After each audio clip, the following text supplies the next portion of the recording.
Welcome to episode 256 of the Rush Roundtable. We're in the 250s solidly now. So the song today is going to be Spindrift. And getting started off, we have a great panel as always. We have Ryder, myself, we have Paul, we have Jim, and David on the bottom there. And before we really jump into the episode, please support us. We have affiliate links below for merchandise. We have Ko-fi. You can go there and buy some pants because we can wear short pants. We have half pants. We don't have full pants like everybody else. So feel free to jump in there and donate some bread. And it's the holiday season. Happy holidays. And even if So you don't wear pants, make a donation. that's right. That's right. And then There we go. you can help people that need pants. So it's a very important thing. So Yes. yes, thank you so much in advance. If you like what we do, please feel free to like and subscribe. We'll remind you at the end. So I guess without further ado, let's dive on into the song. We'll jump right in and talk about the intro to the song. We can probably start with that musically. And this intro to myself, I'll get you guys' opinion as well. This sort of reminds me of a little bit of Witch Hunt from Moving Pictures. So it's got that very eerie opening, very subdued. So does anyone want to discuss a little bit about the intro before we jump into the first verse? Any Well, thoughts? yeah, and it's interesting you mentioned about that intro. I find that eerie, subdued part on Spindrift like really, really, really quiet. Like you can almost barely hear what's going on unless you really crank up the crank up the stereo, which I did not do. But then when they get into the intro riff, the ba da do da. It's just like to me, it just kicks it. It's exciting to listen to musically, but then I know it also kind of evokes the feeling of the song and waves crashing, and creating that spin drift, right? Is kind of what it's supposed to mimic there. But I think it's a great way to open it, like with the quiet, eerie, and then into the harder stuff. It Very wound up slow being build up. yeah. I Yeah. think And then all of a sudden, yeah, yeah. yeah. It wound up being my favorite song on the album just from once I heard that intro, I was like, oh, that's it. This is my favorite tune on the album. And I listened to the rest of the album, I'm like, yeah, it's still my favorite tune on the album. It was my first favorite. Same here. I'm like, this could have been part five of Fear, not theme wise, but musically, because it's so eerie, Yeah, and that like yeah, we'll get into it later, but that half step progression and the whole call and response thing, and like you said, it just yeah. eerie is the best word for it. And then just like first guitar, the wisps of guitar, then the bass. Neil's playing, and Neil comes in stronger. The Taurus pedals kick in. It's just like, holy crap! So. Kind of like, Yeah. yeah, like you said, Rob Witch Hunt, where Witch Hunt all of a sudden comes in with, it's just, yeah, strong. Yeah, Because definitely there's like a a nice arranged sort of beginning part pulls you in, and even just the use of the keyboards is very sparse because I think at this point they didn't have any more to add to the keyboard thing. They kind of sort of Yeah. played that out, no pun intended. They kind of exhausted Ah, those sort of machinations of like using keyboards to effect, but they're still there, just very subtle. Yeah, yeah. Yeah. really Cool. tastefully done. And I Oh, think even yes. overall, Nick gave them permission to kind of do as many things they wanted with the song. And in fact, the song also had a lot of reworking done to it, but that we can probably discuss that a little bit later on as well. So I guess any thoughts, Ryder, before we jump into the first verse? Any? Yeah, the atmosphere of this intro is super, super cool and just how it kind of builds in. Geddy Lee's little intro that he plays right here, you can hear it a lot clearer on the live version. It's a lot of that flamenco style here. Um, I feel like I feel like a broken record. I feel like the last couple of roundtables I've been on, it's just a habit of what Geddy's playing on these, but these super dense freaking bass chords that Geddy is just loving in these latter Rush records, Hmm. all over this song. And especially once we get into the verses, it's just kind of really what he's into right now. Geddy's really well known for his flamenco style. And earlier in Rush's discography, I said something once on a Rush hot take or great take or let's debate. I think that was what we called it. Something about Geddy Lee's playing style, not necessarily like finding its identity until these later like Rush records. Not that his playing from earlier albums didn't have identity, but necessarily like at least what I think of Getty with like the jazz bass and the flamenco style, obviously present on some of the earlier Rush albums, but really once you see it in these last three, it really locks in. Like that's kind of just like a huge presence. And I think this is a track where that's Mhm. kind of on full display. You see that in the intro, and we're gonna see it throughout the rest of the cuts. Yeah, Yeah. it's kind of nice too. Right. Went on some of the live DVDs to watch Getty incorporate that style into older songs, Hmm. right? Like Working Man, you know. Uh, yeah, it's joy to watch. Yeah, solid points. Very, very, very solid. So I guess we could jump into the first verse, and it goes as follows. As the waves crash in on the western shore, the wind blows fierce from the east. Wave tops torn into flying spindrift, spindrift. As the waves crash in on the western shore, it makes me feel uneasy. The spray that's torn away is an image of the way I feel. So we have some weather references here. We have some literary references. Who would like to jump in and discuss those? And Paul had some words about it too. Yeah, Jim, you had something on the notes, Doc. I don't want to step on though. If you want to talk Go about the ahead. theme first, uh, I could chime in right Oh, after. yeah, yeah, sure. So yeah, it's funny on the note stock. So I'm quoting myself because I actually got a lot of that from a very old song discussion I wrote on Spindrift. But the theme of it is that the song is written as a lover's quarrel, but not between two people. It's rather between the narrator and the world. And I've read this in more than one spot. Neil got his idea from Robert Frost's epitaph. I had a lover's quarrel with the world. So that's kind of what we're looking at from a theme standpoint there. So yeah, go ahead, Paul. Yeah, just the whole album he attributes to it's the original poem was a lesson for today, but that was the last line and the epitaph on the man's headstone. So considering it's a song about conflict, this one they made no he made no bones about it being east west, and I kind of thought it was funny to go back to Roll the Bones and see the big wheel going into heresy. You have a song about chance and have nots at going into a song about East and West conflict, and it's like, you had that on Big Wheel and Heresy, now you got that on Larger Bowl and Spindrift. That was the first thing I thought when I heard the album. But Mhm. the whole idea of the wind blows fierce from the east, when you go back in literature and some of the things that we know he's read, the east wind is throughout literature and theology, and I mean in Islam it's Saba, in Chinese culture it's Dongfeng, in Iroquois culture it's the moose spirit that rains down gray mist. In some Old Testaments it brings destruction and plague, but it's always the east wind is always a force to be reckoned with, and actually even uh, pop culture reference, but Sherlock in modern retellings, Euros is called the East Wind, and it's where they pulled the Mm. third brother or the sister, depending on if you're watching BBC or reading the literature, where they got the name from. So it's always this force to be reckoned with. So in a song about clashing forces or written from the perspective of the narrator to the world where there's clashing going on, I love that it's going to feed into the chorus, but the spray that's torn away is an image of the way I feel. So there's all this clashing going on. I'd like to speak up, but and then I'll lead us into the chorus. I don't want to jump ahead of anybody else. Yeah. I just love the way that writing style is evoked here. So you've got relationships, you've got nature, Beautiful. two things that Neil loves to write about, and meaning well. So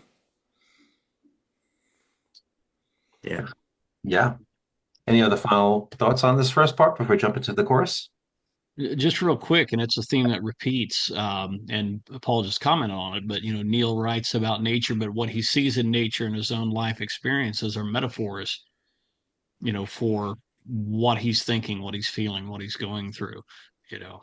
And that when you see that spray, I go to the ocean a lot every year. I have the good fortune of a family on, in Pensacola, so been going for years and been on the Oregon coast, especially when you see the king tides and that water just hits the rocks and you know it's out of control. Yeah. It's I've out of seen your it on control. Kauai too. Yeah. Yeah, Yeah. yeah. Yeah, and that phenomena of the Spindrift was something that would be a warning to maritime um, folks, sailors, people who are on Mm. ships and whatnot, that there's inclement weather coming of not a great nature. So it's definitely Yeah. a great parallel to everything in terms of life. And great segue into the chorus, which goes as follows: What am I supposed to say? Where are the words to answer you when you talk that way? Any thoughts on this? This is a very short and sweet chorus, but this It packed. is. It is short and sweet, but yeah, it's kind of packed. I mean, you could, and even though this was not written as a lover's quarrel, I mean, that could definitely be between two people for sure. I mean, I've had situations in past relationships where I'm like, all right, well, what do you want me to say? I've said everything I'm supposed to. I I don't know how else to whatever it is, right? Mhm. But then also, if you talk about the think about it less as the quarrel with the world, it's like, okay, I'm trying to do things from a world perspective or to my fellow humanity and things like that. It's like, what do you want me to do? What should I say? I've done what I can do. Can I do more? I mean, that's kind of how I view it. I mean, Yeah. So do I. That's you've got the conflict of, and even musically, uh, all this clashing going on, and then it's an image of the way I feel. In other words, I want to say something, but how can I go up against this? You've got this yeah, massive crashing going on, and the spindrift is just this little, you know, these little drops. It's like, what could possibly go up against this conflict? So I agree. I see it the same way. Yeah. yeah, I don't want to go there, but I'm going to approach there and let's stay a little bit We've done back. so well these last 5 episodes.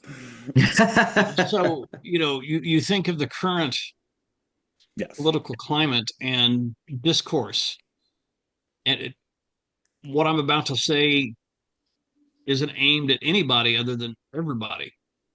When you try to be a voice of reason, Agreed. you No argument here. you can't. yeah, Don and I were actually talking. Don Halper and I were talking earlier today about some recent things that have gone on, and the frustration uh, is that you just can't talk. And of course, in later lyrics, it's going to come up in terms of like the waves and the wind and whatever. It's just not heard, and it's frustrating. And again, those beautiful metaphors of our experience in nature. Nature is kind of indifferent to us, isn't it? Kind of really doesn't care. It's always bigger than you. The inclement weather coming in, maritime, you always have to obey the water because it can crush you.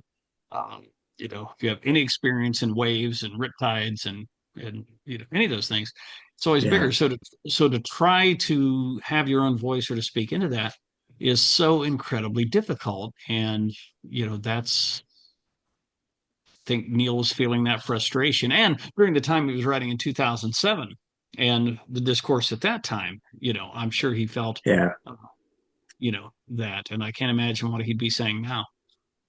yeah.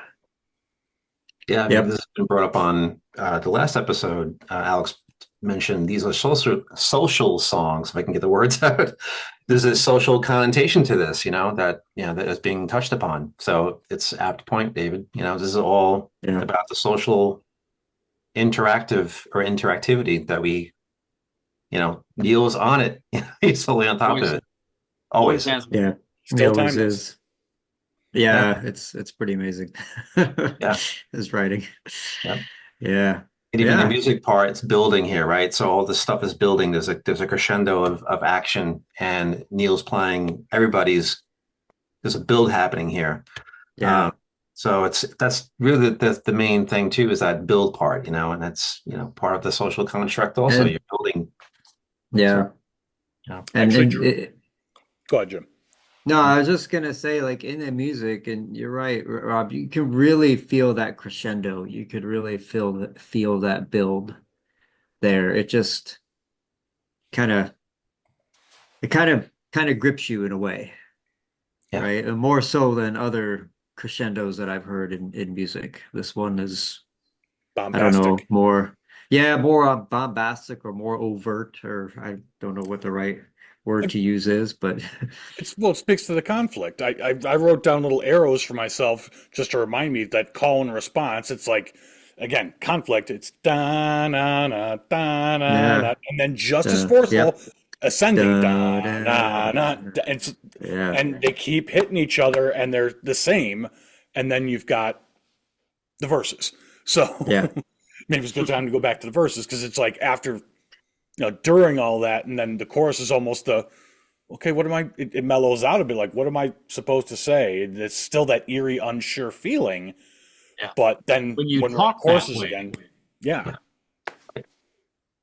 Yeah. Yeah, good segue yep. into the next verse because we'll definitely get to the chorus for sure. But they don't do that. We have this, we have this chorus, but then the tension is not quite resolved. So I'll get right into this next verse here. As the sun goes down on the western shore, the wind blows hard from the east. It whips the sand into a flying spindrift, spindrift. As the sun goes down on the western shore, it makes me feel uneasy. In the hot, dry rasp of the double winds, who cares what a fool believes? So, all right. What I shall we say here? Well, yeah, and I'm sure others could probably talk about sort of the meanings or connotations behind it, but I found it really interesting that in the first verse he talks a lot about the waves, right? And the spray that we're getting from the waves. And now in this verse, he's talking about the sand and the devil wins, right? So, and it's still something when you think about like from a nature standpoint, I mean, waves are very powerful, like insanely powerful, right? But crazy sandstorms are also insanely powerful, right? So it's just something different. But now he's doing an opposite. He's going from the sea to the desert. So I somebody agree. else I could talk agree about completely. And it's like almost we're almost dared to let our guard down as the sun goes down on the western shore. So it's sunset. Okay, we've gotten away from that conflict. But here comes the wind from the east again. Here comes the conflict. right. And then makes me feel uneasy. And then, like you said, in the high dry rasp of the devil winds, I looked up and found is actually a reference to, okay, I had it in front of me. There we go. Nickname for the Santa Ana winds. So we had the range of light, which is the Sierra Nevada in the last song, and now we've got, or in Working the Angels, not in Largeable, sorry, in Working the Angels. And in this we've got Devil Winds, which is the Santa Ana winds, which are strong, dry, strong, very strong, notoriously strong, dry, dusty winds, and kicking it up. And I love how it goes from back into that conflict again, and then that little like who cares what a fool believes, that's just like the conflict just pulled what's left of like okay, what am I supposed to say? I know I'm getting ahead of it, but when it's such a great line to go back into the chorus again, just like in the Yeah. first verse, because it's like pulling someone's argument. It's like what can I possibly say to that? So I Yeah. just love the way it's written. yeah, and it's the person of reason and rationality and separateness is the fool to those. I'd struggle with that line a long time, well, since 2007, and what does that mean? But I think I might finally have it. The fool is actually the one person, the court jester actually saying something worthwhile. Hmm. Solid, excuse me. Yeah. Very good. Yeah. And then we have a chorus coming up again. So let's get into that. What am I supposed to say? Where are the words to answer you when you talk that way? Words that fly against the wind and waves. So we're touching on that again. A little closer to you. Now we have a little couplet going with this, which is a nice Yeah. change of pace. A little closer to you. Where is the wave that will carry me? A little closer to you. Where is the wave that will carry me? So we have a mood change here and a feel change. So let's discuss. Who would like to jump in? I will. Um, as we've been talking, actually, right before you went to the chorus, Rob, I was thinking, gosh, here we are being all dark again. Um, but I think there's a note of hope in that line, right? Not there isn't a wave that'll carry me to you, or that will carry me but where is it?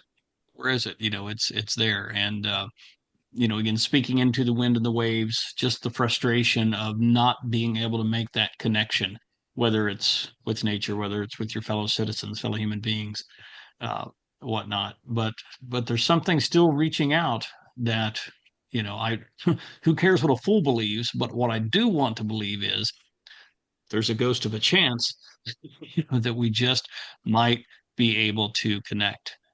Yeah. Yeah, and the polar opposite of like, Clockwork Angels, all you can do is wish them well. So if you're going into a dialogue that's not going anywhere, like, well, By that hey, I wish point, you all the Neil best. knew, right? Right. Yeah, Weirdly right. enough, I think of Yeah, I'm sorry. Alien Shore because of the whole idea of, but that's just us. This is the us versus the world narrative again of just what what can we possibly say to get through to you? So Mm-hmm. Hmm. Yeah. I think even Alex And even mentioned being last week. open to say, try to get through to me. Maybe I'm the one that needs to be gotten through to. That's Yeah. that's the ever openness that an open mind like Neil had in his lyrics. And again, as I said many times in these episodes, the music is the wave that carries Neil's lyrics in such a way that it just makes them so powerful and strong because they capture Neil's mood in the music, I think, exceptionally well. And Yeah. that's broken record. I could say that on almost every Oh song. yeah. And from a music standpoint in this chorus, it's interesting. I was actually listening to this chorus again just now when you were talking. And in the first part, just like in that very first chorus, it's very strong, right? Everything is super strong. Even Geddy's vocals are overdubbed, so he's overdubbed himself, right? So it feels a lot thicker. But then when you get to the second part of the chorus where it starts a little closer to you, everything really mellows out and it becomes very Mhm. melodic, right? And it's not like the first part was not melodic or anything, but it's just a really obvious shift and an obvious change. And, it's kind of, with the lyrics, there's an obvious shift there. And the music, like you say, David, it carries it. It's carrying that as well. It's kind of echoing, that change. It kind of makes you wonder, like, okay, did Geddy and Alex write the music because Neil wrote those lyrics? Because I don't think Neil usually had listened to the music and then written the lyrics. I think it was he would give the lyrics to them and they would write the music. But did they specifically do that because of the lyrics and it's kind of what they meant, or did it just happen? And if Yeah. it just happened, then holy cow.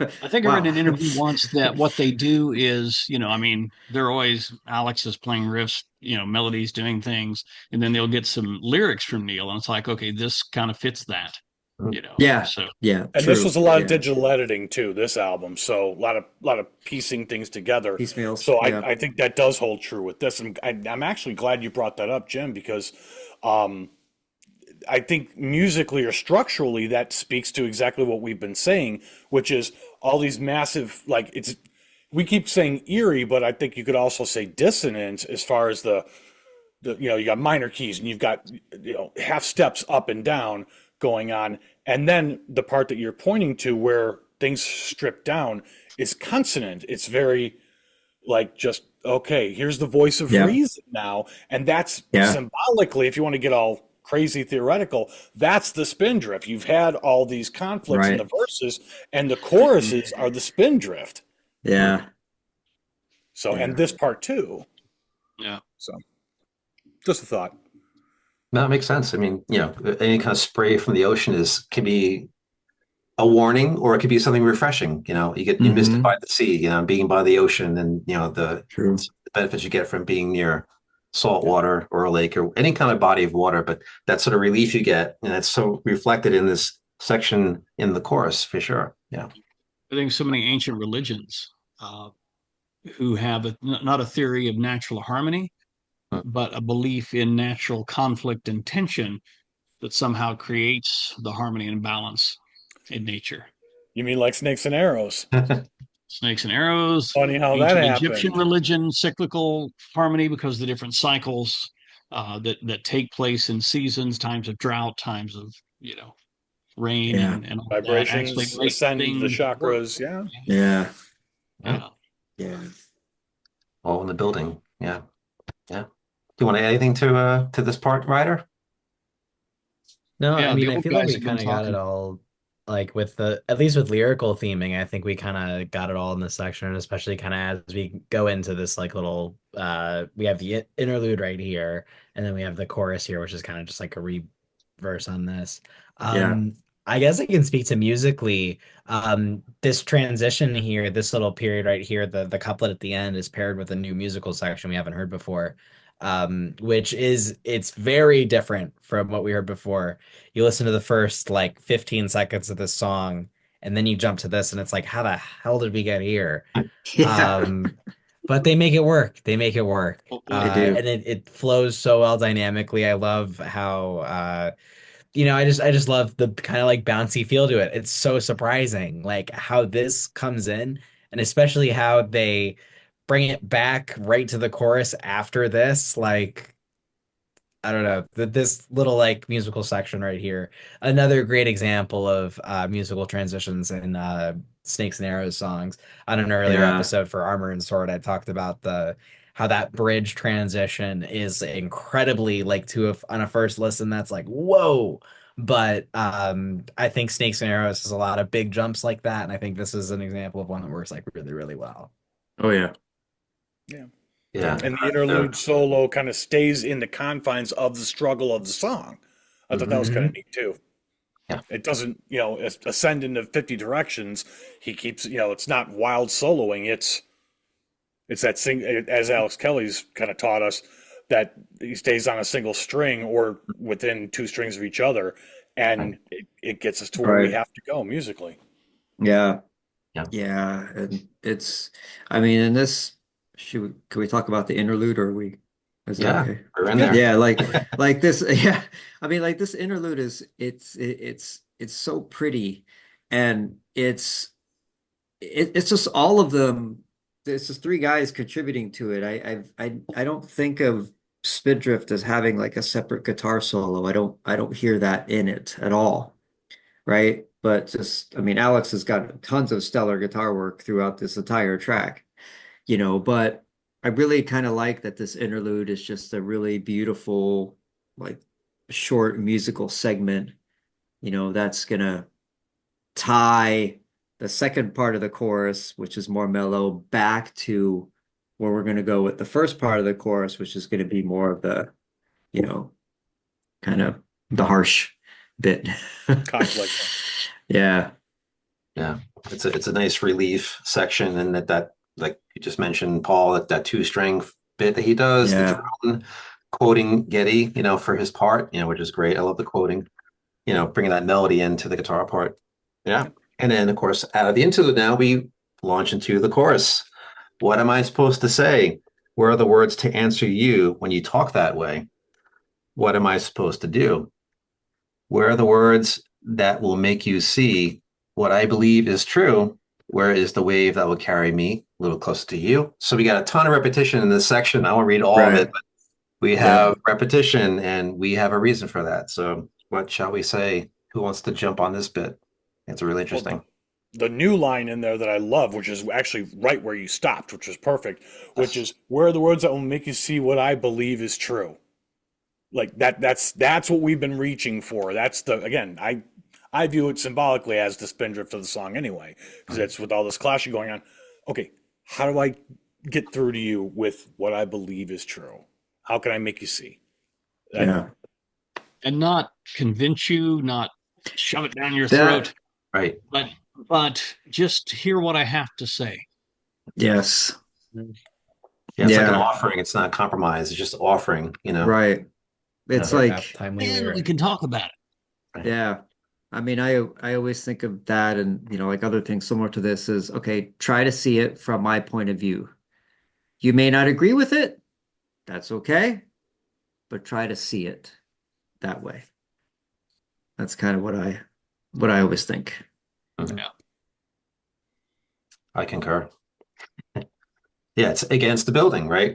It's Yeah. built more so in this part, the whatever the relationship is, we're building further, trying to get to that. I don't view it as a battle, just like an impasse, like you just mentioned, you guys talked about of just, okay, you don't have to jump onto my wagon, but we can still take a ride, and kind of enjoy the scenery, so to We speak. Yeah. can walk our road together if our goals are all the same. All Yeah. right. See There we go. what Yeah. happens. Little philosophical interlude. I'm sorry. It's we all bring what we bring what we are to the things we understand. Hans-Georg Gadamer talks about the idea of alienation from one another and misunderstanding. Misunderstanding, he says, presupposes the potential for understanding, right? That there's a mutual understanding that somehow needs to be, recovered. And so this has to actually begin a dialogue. And one of the things I tell my students is mutual understanding does not require mutual agreement. Right. Or, I'm only asking you to understand me as I understand myself. And then that places on me the obligation to understand you, not how I want to see you. It Right. does But preclude dropping contempt prior to investigation, which is yes. very So difficult in this So I circumstance. have to try to understand you at least as you understand yourself. And this Yes. is where I'm going to give a shout out to Donna. We talk about Levinas, Jewish philosopher, all the time. His whole idea is that first philosophy isn't metaphysics as Aristotle would have it. First philosophy is ethics. And for Levinas, what that meant is when I encounter you, what he called the face of the other, my first obligation is not to kill you, not to harm you. You know, That's uh, contempt prior to investigation. Yeah, exactly. So, I mean, when you said that, Paul, that's what triggered the Levinas reference in Yeah. me. But my first obligation is to understand that you are wholly distinct and valuable because you have a face, right? A face kind of reveals this idea of personhood. So, uh, yeah, we can talk about differences and we can categorize later, but I can only do that after I have first agreed not to kill you, and you have agreed not to kill me. Yeah. Do no harm. Right. Yep. Yeah. Yeah. And the music in here is really starting to get kind of wild and willy. So we have any thoughts on this section? I mean, it's really just, the way Alex plays in here. I mean, if you want to kind of go into a solo type of thing, this might be the Yeah. closest you This get is to where something it's like at, that. exactly. Right. Right. Oh yeah. It's really, we're going full on, 120 volts here, so anybody I want think the to jump in desperate on this? voices have finally started at this point, is how I hear it. And maybe I'm projecting, but it's not a false stop, but I always remember the song as having like this, and then boom, like Jim mentioned earlier, the crescendo, and the word I use, bombastic. But with this outro, it's just, I'm going to throw everything at the wall, see if anything sticks, and while still staying in this, again, in the structure of the song. But you've got Yeah. full blown chaos going, and then a fade out. And Yeah. we don't always love fade outs. I think it's perfect in this song. It's Yes. open ended, It is. still hope. Mhm. Yeah. Yeah. I If mean, the And I live version didn't have such a great ending to it, I I wouldn't be agree. as mad I like about the the fade studio out. version. But yeah. because the live version exists, and also the outro in the live version is way more prominent Getty riffs at the end. That's the one part about Spindrift I don't like in the studio cut is the fade out. But I love that even within the outro, that Neil brings it down to halftime. Like yeah. Oh, it's yeah. that part is so sweet. I love that. The outro is even, you know, even without the fade out, I think it's still pretty sweet. Yeah. You think it captures Yeah. the It mood is. without doing a fade out? I think without doing a fade out, oh yeah, and they just they just kind Mm. of they I think drug that's it the down even point. I slower, think and they then leave you not wanting more is the wrong words, but it was the first go to I went with. But it's like that's the anxiety of the conflict as far as I'm concerned. That actually musically makes a lot of sense to me. You're not supposed to enjoy it. We've had people commenting in our live chats during the premieres from the last couple Snakes and Arrows songs, like, "Oh, Spindrift's coming up." It's like there is something so disconcerting about this song, and that's why I love it so much. But Makes some me feel people uneasy. simply don't dig it, and I'm like, well, you probably don't like nails on a chalkboard either. But they're dissonant, but there's a point to it. Mhm. yeah, Yeah. Yeah, I love this. And even Boosh gave them free reign to just go completely hog wild, whatever they want to do, which is like for a producer to offer that to the band, it's like that's like a dream situation, Oh to yeah. especially for Neil. Booge is a big fan of Neil anyway, the Yeah. effort, and, all this kind of stuff. But This just song great is how where they he put got it the together. nickname, by the way. What's that? I forgot to throw that in. This song's how he got the nickname Booge. Yes. With the bass drum and the cymbal crash at the same time, and Getty made the comment to Alex and Neil saying, "Oh, Booge here wants to try changing the chorus in Spindrift," and that's how he got the nickname Booge, and it's stuck because it's the bass drum and the cymbal crash at the same time. Yeah. So See that? There we That's why go. we do these episodes. You learn this stuff, So I so thought I knew good. Right. everything about Rush until I joined this group, and I realized I don't really know that much at all. Yeah, same here. We got a bunch of Yeah. smarties here. And I guess at this stage of the game, since we talked about the lyrics, we talked about the music, this would be a great time to share some artwork. So let's check that out because it's completely irrelevant, of course. And a lot of care has been taken here. yeah, so There it is. I like this one because it's simple. There it is. There was the Spindrift Yeah. on the right. You can't miss it. Mhm. Yeah. Waves crashing, winds blowing with the clouds. So we've got the waves and the wind represented. And over to the right, which I did crop it, or not crop it, but I grabbed the Spindrift side of the single picture and left the main monkey business, which is the wave, off this one till next roundtable for this. But yeah, there's our Spindrift. Looking Yeah. at this image, I love that just the term that he uses for the water that comes up off of the wave is the spray that's torn away. And then looking at this image, I'm like, oh, so Yeah. good. So Yeah. good. Like, perfect, right? That's Nailed it. awesome. Oh yeah. And it's notable that there are birds. Yeah. It's because birds know how to navigate this stuff, Mhm. Yes. So again, I The think wind and the hopeful, waves. Yeah, good point. Yeah. Even just a cloud cover, a little bit of Jacob's Ladder kind of evoked here as well. Yeah. Mhm. Ominous like Jacob's Ladder too. Right. Yeah. Yeah, that's true. Yeah. The only thing calm in that photo is the birds are just kind of coasting along, enjoying the currents, So Yeah. Yeah. I Well, always love that in Rush, like artwork, whenever there's like just chaos in the environment, there's always like one little like bit of calm that you can always like latch on to. That's one of the things I've always loved about Hugh Syme's artwork. oh, Yeah. yeah. absolutely. Yeah. Yeah, it can't it's beat like it. we have something to learn from the birds because the wind and the waves are making us feel uneasy, but that's actually what drives them, right? Yeah. They know how to be in harmony with the chaos. Exactly. Exactly. They're not fighting it. They're letting it guide Yeah. them, basically. Indeed. Yeah. Nicely done. Any final thoughts on this song before we call it a day? Just a fantastic song. I mean, stellar musicianship from all three of them, like composition and playing wise. I think this is just an incredible song that has so much and so many layers to it that I think on subsequent listens, and hopefully the listeners feel this way too. On another listen, they'd be like, "Oh, okay, I heard that. I didn't hear it before. Now I got this out of it," or something like that. Great tune, fantastic. Yeah. Very nice. Yeah. Well, I guess on that note, we'll call it a day. Great points all around. Thank you guys so much for being here on this panel. Thank you guys for tuning in and watching. If you like what we do, please like and subscribe if you haven't already. So we hope you enjoyed this one. And again, visit our links on the bottom for the store merch, Ko-fi, any sponsors we have on the bottom or right below. You can go there and check them all out. And we thank you very much for tuning in on this episode of the Rush Roundtable. See you next time.